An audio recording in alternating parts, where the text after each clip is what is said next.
রাধে রাধে বন্ধুরা, আজকে আমি গ্যাদাল পাতার দুটো রেসিপি নিয়ে চলে এলাম। প্রথমে তো কুচিয়ে রেখেছি গ্যাদাল পাতা, তারপরে এবার রসুন, কাঁচা লঙ্কা, কালো জিরে দিয়ে বেটে নিয়েছি। আর এটা হচ্ছে বড়া করব। এর মধ্যে দিয়েছি নুন, হলুদ আর বেসন। আর এদিকে দেখো এই যে আমি কিছুটা কাঁচা বাটা তুলে রেখেছি, এর মধ্যেও সেম জিনিস দেওয়া আছে, কাঁচা লঙ্কা, রসুন, লঙ্কা, কালো জিরে।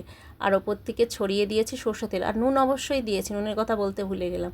তো ওই যে ব্যাটারটা তৈরি করে নিয়েছিলাম, তার মধ্যে এই সেই ব্যাটারটার মধ্যে দিয়ে বড়া ভেজে নিলাম। এই দেখো ব্যাটারটার মধ্যে দেওয়া ছিল কালো জিরে, রসুন, লঙ্কা, তার সঙ্গে নুন, হলুদ আর বেসন। তো গ্যাদাল পাতার বড়া খেতে কিন্তু খুব ভালো লাগে। তোমরা যারা যারা এখনও খাওনি একটু ট্রাই করে দেখতে পারো আমার মতনই। দেখো আমি এরকম বেটে নিয়ে করি। তো বড়াগুলো সব ছেড়ে দিয়েছি, এবার উল্টে পাল্টে ভেজে তুলে নেবো বড়াগুলোকে। তো এই দেখো আমার বড়া ভাজা রেডি। তো গ্যাদাল পাতার বড়াগুলো দেখতে কেমন লাগছে, খেতে কিন্তু দারুণ লাগবে। তোমরা কিন্তু কমেন্ট করে জানিও কারা কারা এরকমভাবে গ্যাদাল পাতার বড়া খাও। তো ততক্ষণে সবাইকে টাটা।